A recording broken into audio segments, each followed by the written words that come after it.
नमस्कार दोस्तों, आज की क्लास में आपका बहुत बहुत स्वागत है। पहले हमने पिछली क्लासों में देखा है, पहले शिशुअवस्था देखी, फिर बाल्यावस्था स्टार्टिंग की हमने। बाल्यावस्था में शारीरिक और मानसिक विकास पढ़ लिया था और फिर अब आज हम पढ़ रहे हैं बाल्यावस्था में संवेगात्मक विकास। ठीक है दोस्तों, तो देखते हैं और बाल्यावस्था में संवेगात्मक विकास के अंदर अपन देखते हैं कि बाल्यावस्था जो है एक सामाजिकरण की अवस्था है। क्या सामाजिकरण की अवस्था है और संवेगों पर नियंत्रण करना सीख जाता है। इस अवस्था में संवेगों पर नियंत्रण करना कैसे सीख जाता है? उसके अंदर बुद्धि विकसित हो जाती है, बुद्धि विकसित होने लग जाती है, उसके अंदर समझ विकसित होने लग जाती है। तो कोई भी संवेग जैसे गुस्सा, क्रोध, सारी चीजों को वो उन पे कंट्रोल करना सीखना शुरू कर लेता है। तो उसके अंदर संवेगों पे नियंत्रण होना स्टार्ट हो जाता है, संवेगों पे नियंत्रण करना वो सीख लेता है। तो जीवन की, इसलिए इसको अनोखी अवस्था या अनोखा काल बोलते हैं इस बाल्यावस्था को, क्योंकि वो हर चीज में संवेगों के ऊपर कंट्रोल करना सीख जाता है और वो बहुत अनोखी चीजें होती है, काफी अनोखी चीजें इस अवस्था के अंदर होती है और ये इसको अनोखा काल कहते हैं। बच्चा काफी सारी चीजें समाज में जाता है, स्कूल में जाता है, मित्र मंडली बनाता है, टोली समूह बनाता है, काफी अनोखी चीजें होती है इस अवस्था में उसके साथ जो कभी पहले हुई नहीं। और ये जो लाइफ है वो लाइफ टाइम याद रहती है, ये जो अवस्था है वो जिंदगी भर याद रहती है, इसलिए इसको अनोखी अवस्था, अनोखा काल कहते हैं। यूनिक एज, ये एक ऐसी यूनिक एज है जिसको हर बंदा वापस से जीना चाहता है, इसलिए इसको अनोखी अवस्था या अनोखा काल कहा जाता है। इसमें संवेगों की तीव्रता में कमी आने लग जाती है क्योंकि इसमें बुद्धि का विकास हो जाता है, बच्चा समझने लग जाता है, अपने क्रोध को शांत करने का तरीका सीख जाता है, गुस्सा करना कम कर देता है, कहाँ कैसी बात बोलनी चाहिए, कहाँ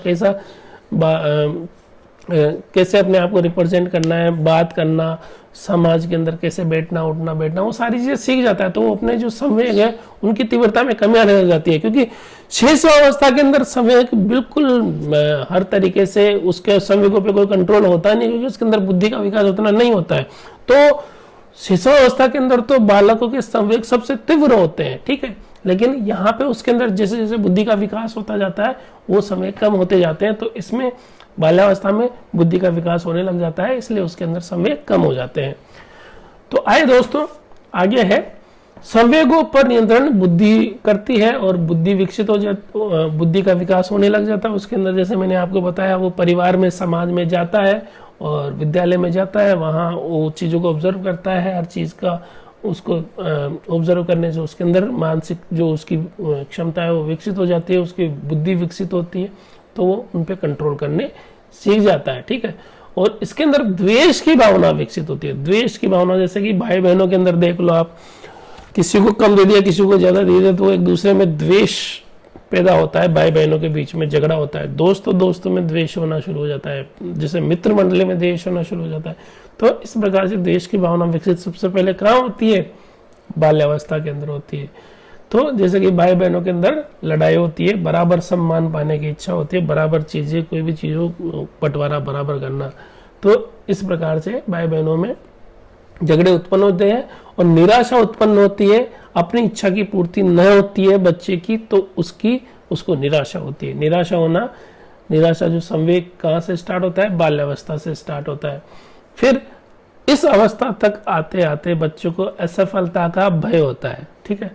इसमें असफलता का भय उसको होता है, अगर जैसे कि फेल हो गया, कोई चीज कर रहा है, वो उसके अंदर कामयाब नहीं हुआ, तो वो उसका भय इस अवस्था के अंदर रहता है। तो देखो दोस्तों, भय या डर जो होता है, भय या डर के अलावा देखो दोस्तों, आनंद, उल्लास, सुख, प्रफुल्लता आदि संवेगों का विकास इसके अंदर हो जाता है। इसके अंदर सकारात्मक संवेगों में बढ़ोतरी होती है, नकारात्मक संवेगों के अंदर कमी आती है। शिशुअवस्था में अपन ने देखा था कि नकारात्मक संवेग विकसित रहते हैं, नकारात्मक संवेग ज्यादा रहते हैं, इसके अंदर सकारात्मक संवेग ज्यादा होते हैं। उसके अंदर बच्चा रोता है, यहाँ पे उसको सुख भी मिलता है, आनंद भी मिलता है, प्रफुल्ल भी होता है और वो बाहर एंजॉय करता है लाइफ को, ठीक है। तो वो संवेग जो एंजॉय वाले संवेग है, सकारात्मक संवेग है, वो यहाँ पे निकलते हैं और सकारात्मक संवेगों के अंदर बढ़ोतरी होती है, नकारात्मक में कमी होती है। अब देखिए दोस्तों, भय डर के बारे में हम बात करते हैं तो शेष अवस्था के अंदर रहता है वर्तमान का भय।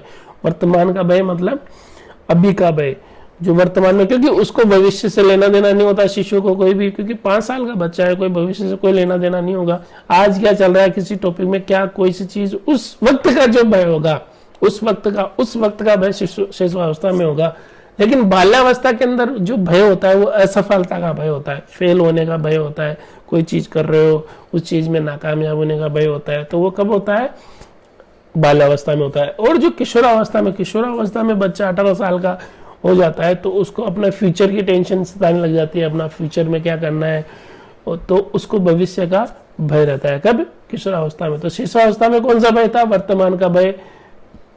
बाल्यावस्था में कौन सा भय? असफलता का भय। और किशोरावस्था में कौन सा भय?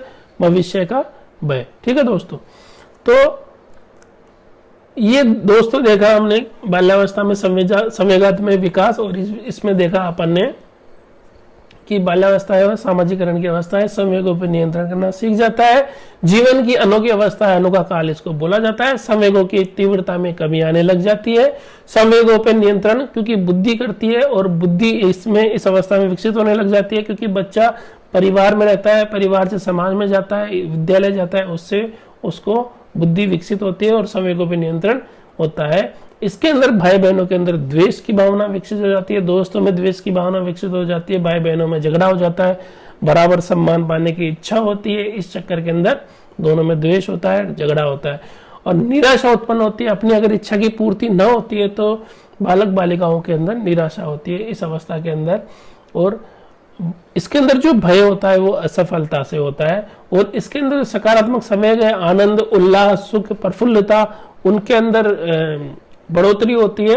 और नकारात्मक जो संवेग है, जो दुख, क्रोध, रोना करना, ये है, इसके अंदर कमी आती है। तो ये नकारात्मक संवेगों के अंदर इस अवस्था में कमी आती है। और भय, डर के बारे में मैं आपको बताया, इस अवस्था में किसका भय रहता है? वर्तमान का भय। बाल्यावस्था में किसका भय रहता है? असफलता का भय। और किशोरावस्था में किसका भय रहता है? भविष्य का भय। ठीक है दोस्तों, तो ये देखा हमने दोस्तों संवेगात्मक विकास। आइए दोस्तों अब हम अगर आगे देखेंगे इसका सामाजिक विकास। ठीक है दोस्तों।